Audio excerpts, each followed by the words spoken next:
Pues buenas tardes y gracias por la invitación. Creo que aún sigue la tormenta allá afuera,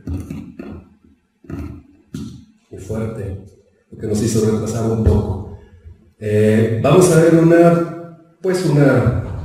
una entidad nosológica muy frecuente que vemos en los pacientes, sobre todo nosotros en el área de hematología, en el área de infecto también y en el área de terapia intensiva, y que bueno, en ocasiones no necesariamente debe ser pacientes que están muy graves o pacientes hospitalizados. Esto puede ocurrir incluso en pacientes ambulatorios. Coagulación intravascular diseminada, mucho se ha estudiado y se ha hablado de ella, sobre todo la fisiopatología, y finalmente en los últimos años pues se ha descubierto mucho, se ha enfocado mucho al inicio de todas las alteraciones hemostáticas que ocurren en esta patología.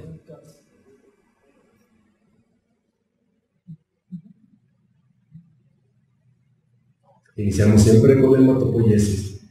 Desde el inicio, pues nosotros conocemos la sangre, todas las células maduras y ya diferenciadas que están hasta el final de aquí de la evolución de la hematopoiesis. Pero tenemos una célula progenitora hematopoiética que es la que inicia o es la madre, como bien se le conoce, pues de todas las células maduras acá. Este es el recorrido de la diferenciación y de la maduración celular, y finalmente para llegar acá. Cualquier patología, ya lo conocemos, puede ocurrir desde la célula progenitora, en el transcurso de la diferenciación e incluso en células ya maduras. Y hablando de coagulación intravascular, pues vamos a tener más foco, vamos a ver con más detalle estas tres células que involucran todo en esta patología: los neutrófilos, los monocitos y sobre todo las plaquetas. Si bien sabemos, pues tenemos el sistema de la hemostasia, que está conformado, o que juntos las plaquetas del sistema hematopoiético y las proteínas o factores de coagulación producidos en la hemostasia forman lo que es el sistema hemostático o coagulación. Las plaquetas principalmente sabemos que participan en la hemostasia primaria, es decir, en la formación de un primer tapón plaquetario para evitar la pérdida de sangre, y después, si lo amerita, que es en la mayoría de las ocasiones, llegan los factores de la coagulación y finalmente se forma un coágulo potente que puede obstruir esas heridas, una solución de continuidad, y que posteriormente pues continúa la circulación sanguínea. La hemostasia, los tres puntos encargados o de lo que se trata es evitar sangrados, al mismo tiempo, por supuesto, mantener la sangre fluida o líquida que esté circulando sin problemas, e impedir la formación de coágulos en situación no requerida. Cuando en condiciones fisiológicas la sangre tiene que estar circulando, si hay una solución de continuidad, se rompe el endotelio, se tiene que formar un trombo, pero este trombo debe tener también un límite para no obstruir la llegada de nutrientes y oxígenos a los tejidos. Aquí lo vemos en el diagrama. Aquí se rompió el endotelio, se expuso la colágena, que es el iniciador de la hemostasia primaria. Llegan primero las plaquetas, se anclan aquí, y estas liberan sustancias oxitocinas que atraerán a otras células y que finalmente activarán a la hemostasia secundaria, o donde participan ya los factores de coagulación o proteínas que están también circulando y que son producidas en el hígado principalmente. Así es como se unen ambas hemostasias, o es la división que se le da para el estudio. Realmente todo ocurre en cuestión de segundos, que es difícil determinar en qué momento inicia y termina una e inicia la segunda. Igual se rompe el endotelio, se expone la colágena, se expresa el factor tisular que está en las células endoteliales y en otras células como plaquetas y monocitos, y se forma el tapón plaquetario primario. Una vez que se ha formado el tapón plaquetario primario, estas mismas plaquetas expresan el factor tisular, y esto llevan a la activación de la hemostasia secundaria. Para el fin o el objetivo, la meta de la hemostasia secundaria es activar la protrombina en trombina, y que ésta escinda o activa el fibrinógeno para que se forme la fibrina. La fibrina Son todas estas mallas que hacen que el coágulo se haga muy potente y evite que por aquí la misma fuerza o la tensión arterial vuelva a romper y se vuelva a formar un sangrado. Los pacientes con hemofilia, por ejemplo, en este paso es en el que fallan, en la formación de la fibrina finalmente. Realmente ellos sí forman el coágulo inicial, porque no hay problema o no hay alteración en las plaquetas. Pero este coágulo es tan lábil que la misma circulación, las otras células, lo vuelven a romper y está sangrando. Realmente eso es lo que falta en ellos. Para que haya esta hemostasia, para que haya la formación de coágulos, después su lisis y que no se formen trombosis en lugares donde no se precisan, pues debe haber un equilibrio hemostático, un equilibrio dinámico entre el sistema protrombótico y el sistema antitrombótico. La sangre se mantendrá fluida dentro de los vasos gracias a la regulación o al equilibrio entre estos dos. Y cuáles son las sustancias o cuáles son las proteínas o todo lo que interviene en cada una de estas. Esto es el equilibrio. Se rompió el vaso, los mismos eritrocitos liberan mensajes para que lleguen las plaquetas, se forma el tapón plaquetario, pero una vez que ya se reparó el endotelio, esto debe volver a la circulación. Para eso todas esas proteínas de recoagulación deben de estar en constante equilibrio. Y son muchas las que podemos mencionar, aquí solo las más importantes son las que interactúan. Por ejemplo, la formación del coágulo inicial, están las plaquetas, endotelio, los factores de coagulación, ya lo vimos. El factor tisular, muy importante también en la fisiopatología de la CID, y todas estas llevan a la formación del coágulo. Llámese hemostasia primaria o secundaria. Una vez que se formó, se tiene que disolver ese coágulo y para eso intervienen también la mayoría de estas citocinas o proteínas se encuentran en el endotelio. Por eso cuando un endotelio está dañado, inflamado, inflamación crónica, pues no hay los factores contrarreguladores de la formación de coágulos y por eso el paciente con inflamación crónica está propenso, se va a la balanza, se cae y está propenso a la formación de coágulos sin límite. Para entender también la formación de coágulos o de hemorragias, tenemos que entender la tríada de Virchow, que desde 1850 ya la describió este señor. Para la formación de trombosis o formación de hemorragias, tiene que haber disrupción de alguno de estos tres puntos, la tríada famosa, o que haya estasis venosa, o que haya daño en la pared vascular, o alteraciones en los componentes de la sangre. Llámese aquí los factores de la coagulación. Los tres tienen que estar siempre en condiciones fisiológicas normales. Ninguno debe sobrepasar sobre otro, ninguno debe estar más abajo. Alguna alteración mínima de estos ocasiona ya sea trombosis o ya sea hemorragia. Entonces, entendiendo este triángulo de Virchow o triada, pues podemos también entender el resto. Con la evolución, pues nosotros hemos evolucionado hasta llegar a lo que somos actualmente. Inicialmente, pues por muchos manuscritos o todo lo que se ha escrito, las personas morían de hemorragias, pues se peleaban entre ellos y muchas también enfermedades hemorrágicas que no tenían tratamiento en aquel entonces. Finalmente, con la evolución también trajo cambios en el estilo de vida. A veces hacemos pues menos ejercicio, la alimentación también tiene muchas sustancias que alteran el endotelio, lo inflaman y producen, y el medio ambiente. Todo esto ha llevado que la incidencia de trombosis en el mundo actual se ha aumentado de forma considerable y es uno de las principales causas de mortalidad y de morbilidad y mortalidad en todos los países, sobre todo los desarrollados también y acá también en México. Esos también son los ejemplos más frecuentes de lo que puede alterar cualquier de los puntos de la tríada de Virchow. En cuanto a daño endotelial, pues todo lo que afecta el endotelio como fracturas óseas, cirugías, la colocación de catéteres que a veces los vemos muy inofensivos, infecciones sobre todo crónicas, quemaduras, los pacientes con quemaduras por esta alteración también están propensos a trombosis.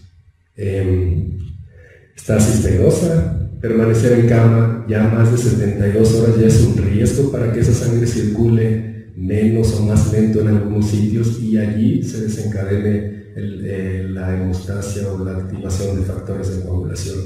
Los viajes prolongados, también se ha dicho o se conoce que pues, viajar más de 5, de 10 horas, ya sea en avión, carro, tren también, la obesidad, que también ocurre acá en nuestro país, parálisis, obstrucción venosa, y unos que son pues, menos frecuentes, hipercoagulabilidad. Algunos de estos pacientes o personas mayores de 40 años ya tienen cierto grado de disfunción endotelial y eso predispone a hipercoagulabilidad y a formación de coágulos, de deshidratación, el tratamiento con estrógenos, el cáncer, muy importante, que no solo es el tratamiento de los tumores, sino todo lo que involucra también el embarazo. Y el periodo perinatal es una etapa altamente trombogénica para las embarazadas. El síndrome nefrótico y algunas otras que no las vemos con mucha frecuencia, como la trombocitema. Cualquier, habíamos dicho, desequilibrio en los puntos de Birkhoff produce ya sea trombosis, el corazón, trombosis cerebral, hemorragias como los pacientes hemofílicos, hemorragias como durante o después, inmediatamente después del embarazo.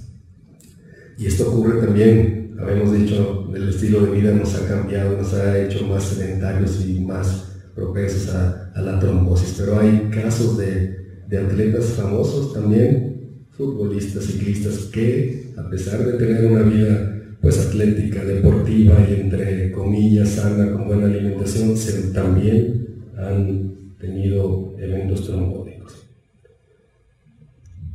Una de las entidades nosológicas donde esta regulación de la triada de Birkhoff o de este equilibrio de la hemostasia entre el sistema procoagulante o prolítico del coágulo es la coagulación intravascular diseminada. Aquí se pierde totalmente esta regulación y no hay un equilibrio entre ellos.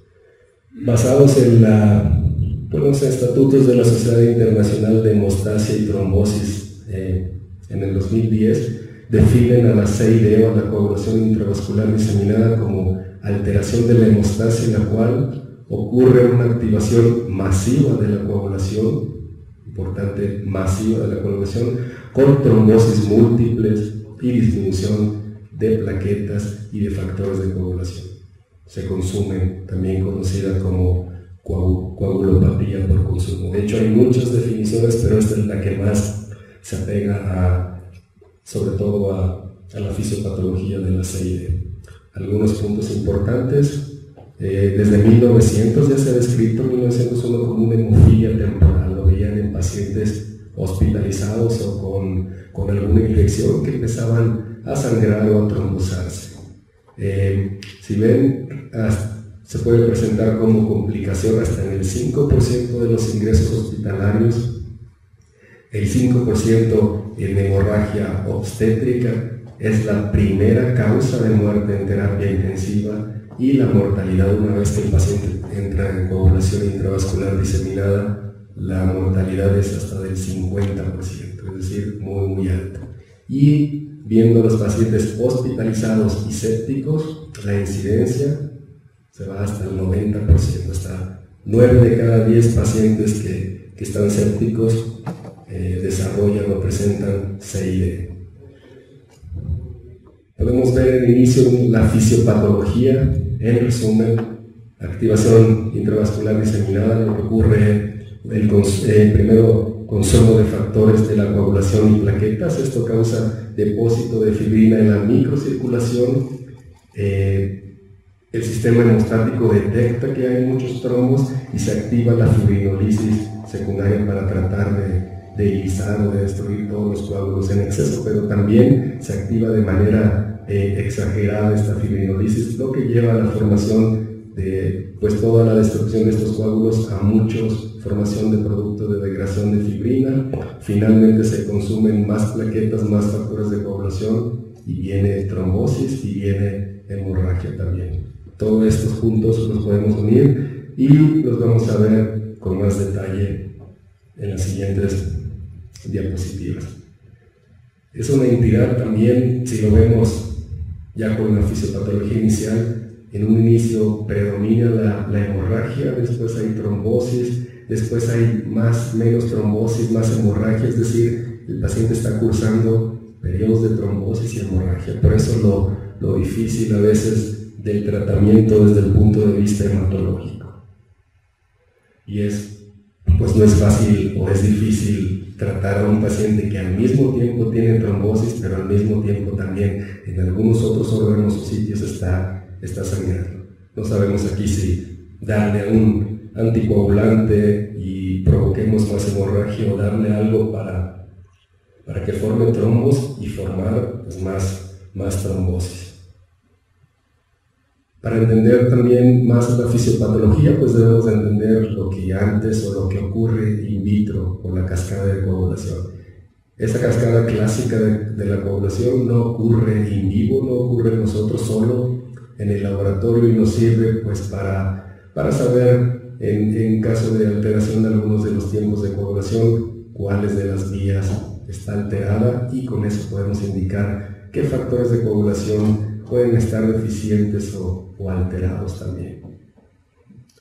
Lo que realmente ocurre in vivo en nosotros es el modelo celular de la coagulación que consta de tres pasos. El de iniciación, donde está la expresión del factor tisular y lleva todo esto. Y si ven, hasta aquí se forma trombina, pero solo un 1%, que es insuficiente para que se formen las mallas de fibrina que vimos al inicio. De hecho, un paciente con hemofilia tiene completo todo esto aquí, porque aquí no está ni el factor 8 ni 9 que son los deficientes. Y ellos forman muy poquita fibrina. Por eso tienen un coágulo muy fácil o muy lábil o que se disuelve muy fácilmente. Este 1% de fibrina, sin embargo, amplifica el resto de factores o los activa para finalmente llegar, en esta etapa se forma el 99% de fibrina o de mallas para hacer el coágulo más fuerte. Si ven, aquí están los dos factores que son deficientes en los hemofílicos y todo esto les falla pues, a ellos. Y esto es como ocurre. El factor tisular para iniciar la hemostasia o la coagulación se expresa principalmente en monocitos, en el endotelio, en algunas plaquetas, y la activación de cualquiera de estas células expresa el factor tisular y con esto se inicia la coagulación. Primero la primaria y después la secundaria.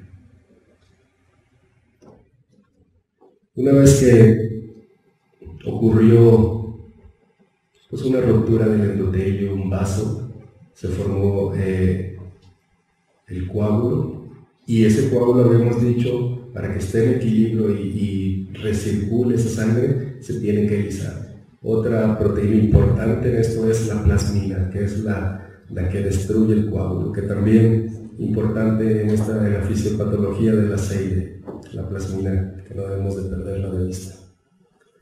Los principales participantes en la SEIDE son inflamación, factor tisular y, como ya hemos dicho, la trombina. Esto es lo que ocurre en un endotelio cuando está inflamado. Hay inhibición de los anticoagulantes naturales, como ya habíamos dicho, como la PGI2, el ácido nitroso, y bueno, aquí está más propenso a formarse coágulos. También se inhibe la fibrinolisis, al menos inicialmente, y todos esos coágulos pues no se alcanzan a alisar, y hay un aumento también en la generación de trombina, es decir, esa trombina va a ir directo al fibrinógeno y va a producir más fibrina y más coágulos. Y en este endotelio inflamado pues se expresan con mayor cantidad del factor tisular y también en las células que participan en esta inflamación, como son los leucocitos, los monocitos. Si ven, hay mayor expresión del factor tisular de forma normal. Aquí arriba vemos el endotelio, cómo está fisiológico o homeostasis. Está produciendo siempre factores anticoagulantes para mantener la sangre fluida. Si ven, el endotelio está intacto. Pero ¿qué ocurre cuando está inflamado? Se expresa con mayor cantidad del factor tisular, empieza a llamar las células del sistema inmune, expresan otras citocinas y finalmente el endotelio pues es incapaz de producir más factores anticoagulantes y se forman los trombos. Sobre todo, les repito, en un paciente en estado séptico que pues todo el endotelio está así inflamado. El factor tisular también está mayormente expresado y esto ocurre en los monocitos, en el endotelio que está aquí roto o dañado, y todas estas moléculas de factor tisular en demasiada cantidad pues están constantemente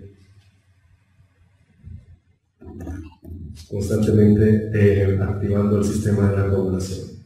El otro actor principal en la CID es la trombina, que también hay una activación masiva de este factor. La trombina es el factor 2 de la coagulación. Este llega directo al fibrinógeno y forma la fibrina y el coágulo completo. Si ven, además de esa acción principal de la trombina, pues tiene otras más que también son importantes. ¿Y qué es lo que provoca o qué es lo que hace que se active el sistema de coagulación de forma exagerada o de forma masiva? Pues pueden ser muchos los factores, principalmente habíamos dicho infecciones graves o sepsis. Cualquier microbio, cualquier microorganismo, sobre todo gram negativos, puede dañar el endotelio e inducir una CID. Los traumatismos, una lesión tisular grave, la destrucción de órganos, por ejemplo, en una pancreatitis, neoplasias, todos o muchos de los tumores sólidos.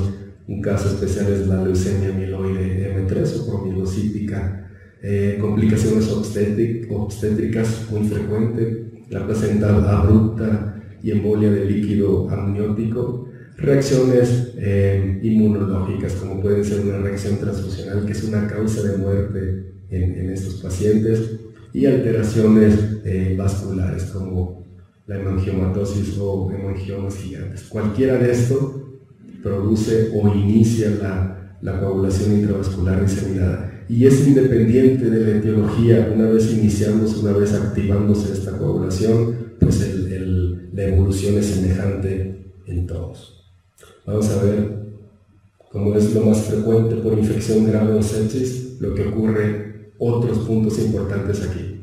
En un estado séptico o infección, primero pues se producen proteínas en exceso procoagulantes, los habíamos dicho, el endotelio inflamado las produce, el factor de necrosis tumoral, micropartículas que también están ahora muy de moda, esas micropartículas o fragmentos celulares que también están circulando y que pueden activar el factor tisular. También en el estado séptico hay mayor producción de citocinas y mayor expresión de moléculas de adhesión. Si ven, todo esto lleva a la activación de procoagulantes, propiedades adhesivas de las células, generación de trombina y finalmente a la formación de fibrina. Si ven, independiente de la etiología, todos llegan hasta este punto, producir mucha trombina. Eso es lo que les decía de las micropartículas o microvesículas, ya sea en el estado de inflamación, en cáncer, en tratamiento también, la destrucción de las células o la liberación de los microbios en el estado séptico produce que muchas células se rompan, y esas son las microvesículas que andan circulando y también activan la coagulación. Si tenemos hasta acá arriba la patología desencadenante, ¿qué hará que se exprese mayor factor tisular o en forma masiva factor tisular? Y esto hace que se produzca mucha trombina que va a ir sobre el fibrinógeno, y si ven, muchísima fibrina que realmente no se requiere en ese estado. Para tanta fibrina que se produce en tan poco tiempo, pues tal vez el hígado, por el mismo estado de inflamación o de estrés por la entidad nosológica que presenta el paciente, pues es incapaz de producir mayor plasmina y no lisa o no destruye todos estos coágulos que se están formando en exceso.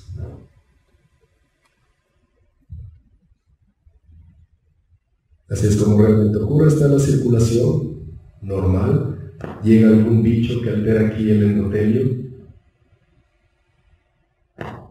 por acá, y se empieza a activar la coagulación. Es extremadamente rápido. Si ven, muy rápido se forman los coágulos, se van formando tantos coágulos que van a obstruir todos los capilares inicialmente, pero después son vasos de mayor calibre. Por acá, si ven, pues no va a llegar el oxígeno e inicia el daño tisular.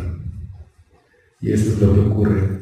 Todos los trombos se agrupan aquí en los capilares principalmente, y esto hace que no lleguen los nutrientes ni oxígenos a todos los órganos. De hecho, se causa un daño multiorgánico o hipoxia tisular en todo el organismo, y esto lleva a falla orgánica múltiple. Y es cuando hay falla orgánica múltiple, es cuando vemos clínicamente ya al paciente con CID. Lo primero que se daña y lo más sensible es el riñón. Ocurre necrosis tubular aguda, pues es el órgano de los órganos más irrigados y con más capilares. Por ello, la obstrucción por los microtrombos se afecta aquí. Inmediatamente el paciente entra en presenta necrosis tubular aguda con aumento de vasoados y falla renal. Después, el otro órgano más afectado es el hígado. Se manifiesta por ictericia o aumento en las enzimas hepáticas. Si de por sí necesitamos al hígado en ese momento, necesita el paciente el hígado para producir más factores anticoagulantes, ya con este daño orgánico, con este déficit de oxígeno, de nutrientes, pues estará incapaz de eliminar todos esos trombos que ahí tenemos, y esto complica o hace un círculo vicioso en estos pacientes.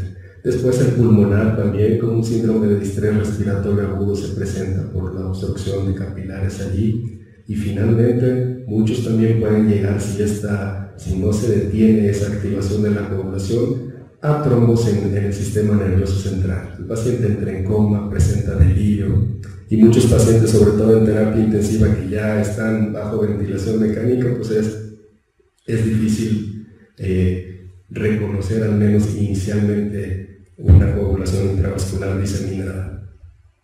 En esta etapa de microtrombos, como muchos, pues los trombos, valga la repetición, están obstruyendo los coágulos, los eritrocitos, en un intento de pasar por allí y dejarlos el oxígeno a los tejidos, pues ya sabemos que son muy deformables, pasan y adquieren esos cambios morfológicos también típicos que ocurren en las anemias microangiopáticas, como es en este tipo el aceite. Aquí está comparado con los eritrocitos normales, como los vemos. De hecho, el reporte de este tipo de eritrocitos en pacientes de esquistocitos, en un paciente con sepsis y con algunos datos de falla orgánica, pues es un dato también para pensar que está en CID el paciente.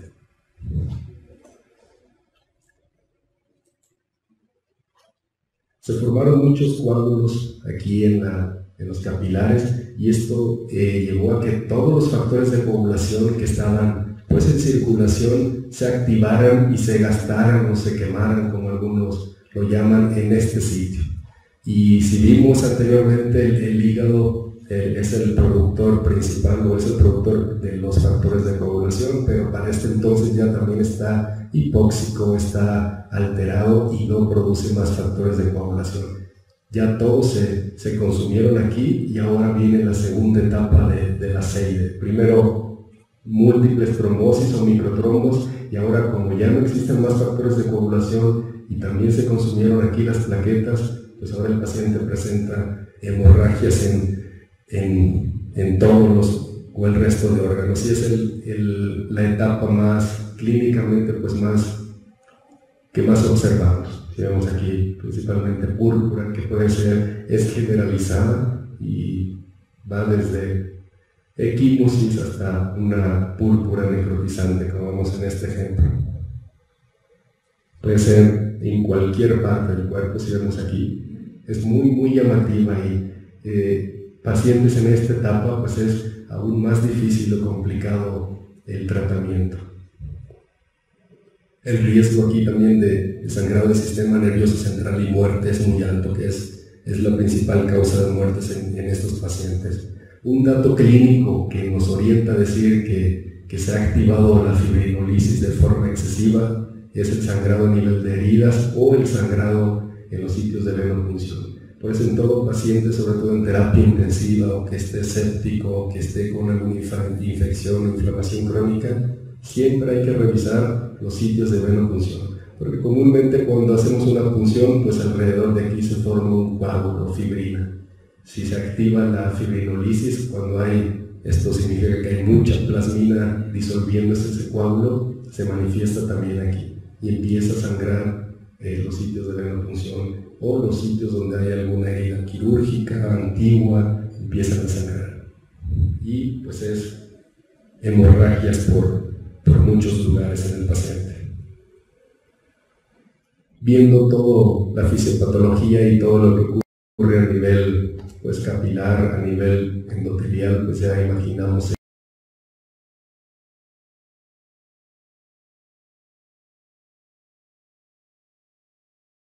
el cuadro clínico. Muchos, la mayoría presentan hemorragia, porque a veces tal vez atribuimos el que esté alteradas las pruebas de función hepática o renales, lo atribuimos a otras causas y no precisamente que el paciente esté en coagulación intravascular diseminada. Si ven falla renal hasta en 1/3 de los pacientes, hepática un poco menos, respiratoria, choque, tromboembolismo y manifestaciones neurológicas. Es la que menos se presenta.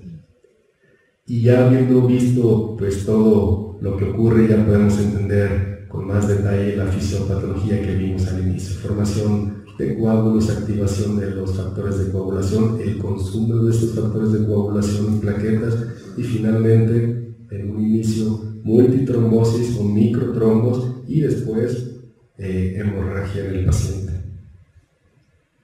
Y volvemos a este cuadro, a la etiología que ya lo habíamos visto, pero para recalcar aquí nada más algunos de los puntos más importantes, más frecuentes, sobre todo las complicaciones obstétricas, que tal vez no las vemos no estar en un servicio de obstetricia, pero sí se presentan con mucha frecuencia. Muchas son las situaciones en el embarazo que conllevan o que pueden desatar una serie de eclampsia, el síndrome de HELLP, el hígado graso en el embarazo, productos muertos retenidos, aborto séptico, hemorragia obstétrica por cualquier causa. Si ven, son muchas las causas que pueden derivar en una coagulación intravascular en el embarazo. Y el mismo sí, el embarazo en sí, los cambios hematológicos fisiológicos del embarazo también promueven un estado de protrombótico. El cuerpo de la embarazada pues se va a preparar para el parto y evitar que durante o después del parto se presente hemorragia. Entonces el mismo organismo presenta, para prevenir esa hemorragia y estar previniendo, aumenta la expresión de factor tisular en la placenta y trofoblasto, y si vemos esta mayor expresión, si ocurre una ruptura anormal aquí, se va a expresar y va a activar la coagulación por este factor tisular. Hay aumento también de factores de coagulación, si ya lo vimos, hay mucho factor tisular. Si esta se expresa rápidamente, todos estos factores en exceso se van a activar y van a formar trombos. Y la fibrinolisis, por lo mismo de evitar la hemorragia en el parto, pues está disminuida, no hay plasmina suficiente.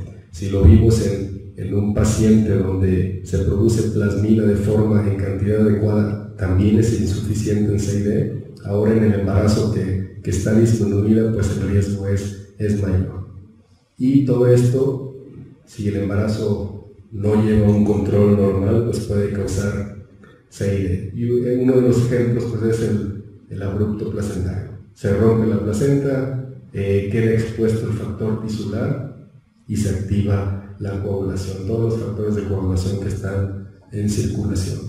La embolia del líquido amniótico también, la misma, pasa el líquido amniótico a la circulación y empieza a activar toda la coagulación. Y aquí vemos por qué las causas de esta activación de la hemostasia por el líquido amniótico, ya sea las sustancias que están en suspensión o algunos otros mediadores bioquímicos. Y finalmente, cualquiera que sea de estos, pues lleva a la coagulación intravascular diseminada.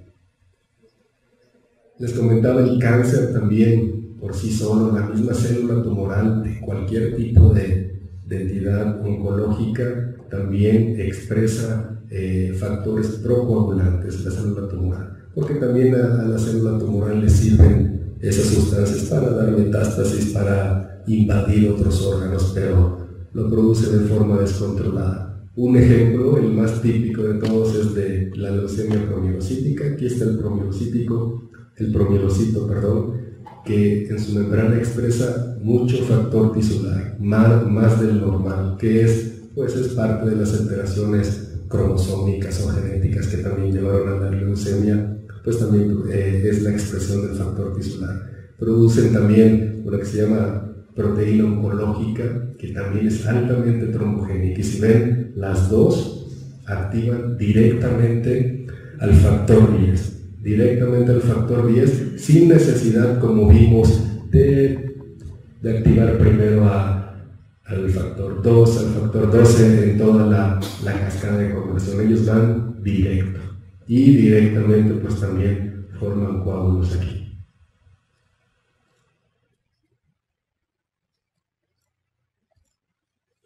Esa es la célula tumoral, y no solo, si ven, está llena de factor tisular que desencadena todo esto. Tratar a un paciente con cáncer no es tan fácil, sino sobre todo todas las complicaciones que tiene alrededor aquí nada más estamos viendo las hemostáticas, pero hay otros factores también producidos por la célula tumoral que conllevan a diversas alteraciones. Y así es como vemos al promielocito, al microscopio, lleno de ¿cómo fue el nombre? Pues bastones de agua cuando están agrupados, pero lleno de gránulos que durante el tratamiento pues se rompen y liberan muchas moléculas, enzimas o sustancias que activan la coagulación. De hecho, es diagnóstico para leucemia promielocítica. El diagnóstico, si vimos, debe ser clínico, el de la CID, pero la Sociedad de Trombosis Hemostasia, igual como la definió al inicio, también propuso o tiene, sobre todo en sospecha de un paciente, nos dio 4 puntos, y con esto podemos decir el paciente va a presentar CID, está en CID, y son las plaquetas, le podemos dar 1 o 2 puntos dependiendo de la cantidad. Si encontramos productos de degradación de fibrina, el tiempo de coagulación alargado, sobre todo el TP, como interviene más el factor 8, 9, que son los de vida media más cortas, hepáticos, por eso es el primero que se altera, y el fibrinógeno, la disminución del fibrinógeno, cada uno suma algunos puntos, y lo podemos hacer así. Si tenemos, si el paciente tiene alguna enfermedad de las que muchas que vimos asociadas a CID, si no la tiene, bueno, pues ya podemos estar solo vigilando o sin riesgo actual para CID. Si el paciente sí la tiene, bueno, hay que realizar las pruebas de coagulación completas. Ya vimos cuenta plaquetaria, tiempos de coagulación, fibrinógeno y productos de degradación de fibrina. Ya teniéndolos estos, pues hay que asignar la puntuación. Si tenemos menos de 5 puntos, pues el paciente está sin CID en ese momento, pero debemos de vigilarlo clínica y por laboratorio, porque tiene una enfermedad que puede inducir a la activación de la coagulación. Si este paciente reúne más de 5 puntos, pues el paciente ya está en CID y debemos de iniciar el tratamiento. Todo lo que debemos de pedir en un paciente con sospecha: cuenta plaquetaria, los tiempos de coagulación que estarán prolongados o alargados, el fibrinógeno disminuido porque se está consumiendo por el exceso de plasmina, dímeros D aumentados, lisis de globulinas positivas y también los esquistocitos o formas anormales de eritrocitos en sangre periférica. todos los trombos que se forman en exceso pues son, por la plasmina, son degradados y se forman los dímeros. Por eso es un significado de que hay fibrinólisis aumentada, el exceso de dímeros y que hubo formación de trombos de forma descontrolada también. El conocer la cascada de coagulación, pues podemos también, les decía al inicio, sabiendo si está alterado alguno de los tiempos, saber en qué etapa o en qué línea de esta cascada de coagulación está alterada o qué factor de la coagulación se encuentra alterado. Este es un ejemplo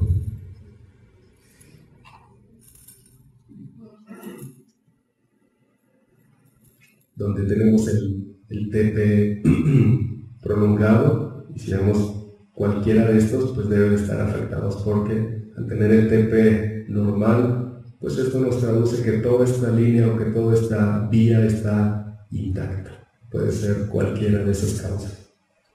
Igual ocurre con el otro, con el TP, también deben estar alterados algunos de la vía común, o sea el 2 o el 5 o el 10 también, y cuando están alterados o alargados los dos tiempos de coagulación.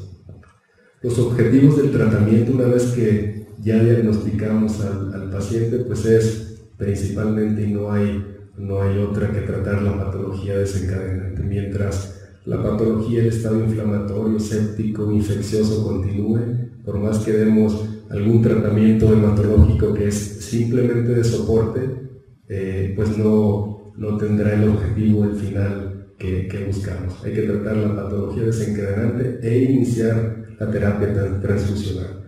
Hay muchas reglas y controversias en cómo debe ser esta terapia transfusional en el paciente con CID, porque podemos, sobre todo al inicio en el estado trombótico, pues producir, si agregamos más factores de coagulación, si agregamos más plaquetas, inducir a que se produzcan más coágulos.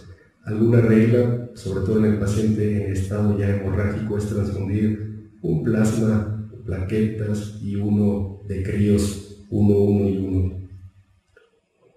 La terapia transfusional tiene como objetivo mantener cuenta de plaquetas por arriba de 50.000, un fibrinógeno al menos por arriba de 100 miligramos por decilitro, los tiempos de coagulación, ambos, 1.5 veces máximo de lo normal, y mantener también, pues sobre todo en pacientes en estado de choque o hemorragia, un hematocrito entre el 25 y 30%.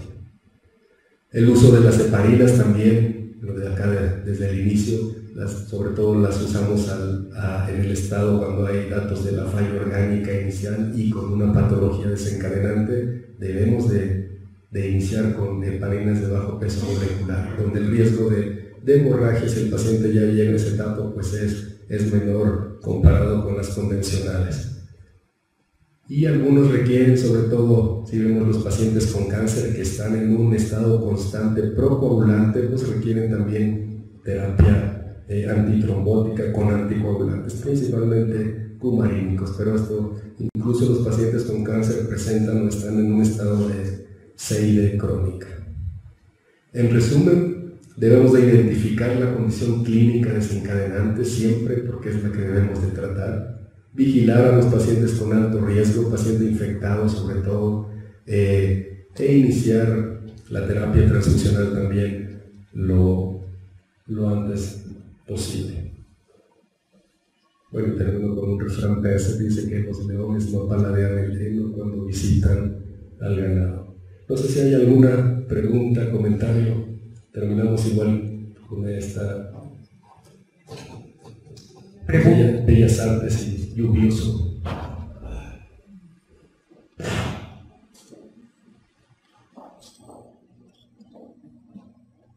Bueno, pues quiero felicitar al doctor por su excelente plática. Realmente es una belleza de presentación, porque nos ha planteado desde el inicio cómo se va pues de la célula madre, cómo se producen las células que van a estar afectadas por el problema, y realmente yo estoy de acuerdo en el diagnóstico clínico más que nada, pero obviamente el laboratorio participa muy importantemente, sobre todo pues a nivel de dímero D, y otros factores de la coagulación, como plaquetas, etcétera, ¿no? Que ayudan mucho a entender la gravedad del problema. Lo felicito, doctor, una plática excelente. Gracias.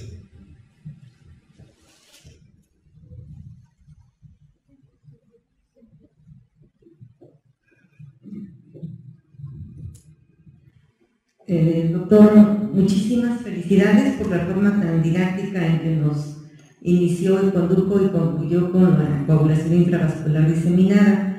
Me queda una duda en cuanto al tratamiento 111 en relación al valor del fibrinógeno.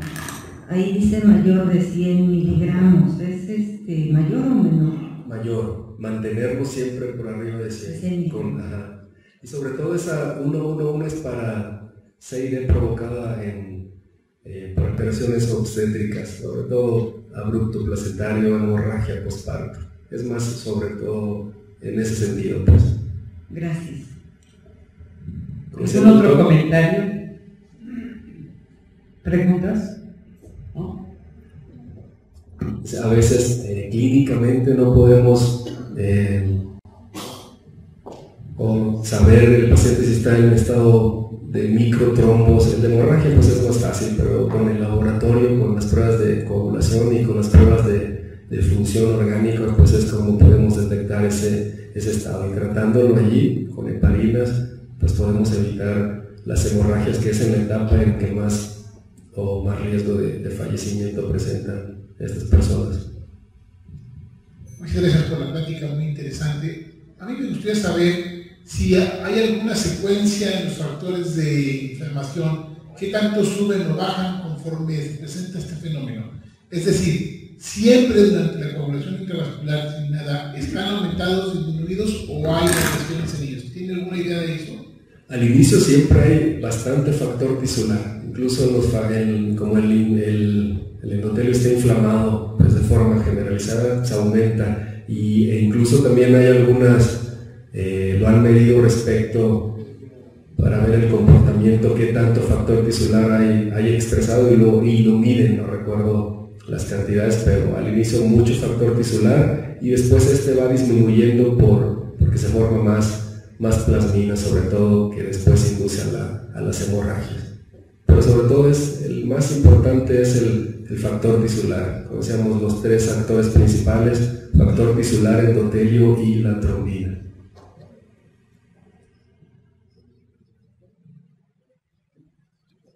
En las otras citocinas, como el factor de necrosis tumoral, interleucinas, la proteína C reactiva, incluso en permanecer altas, también pues nos hablan de que ese estado protrombótico va a seguir o continuará por más tiempo, será más intenso.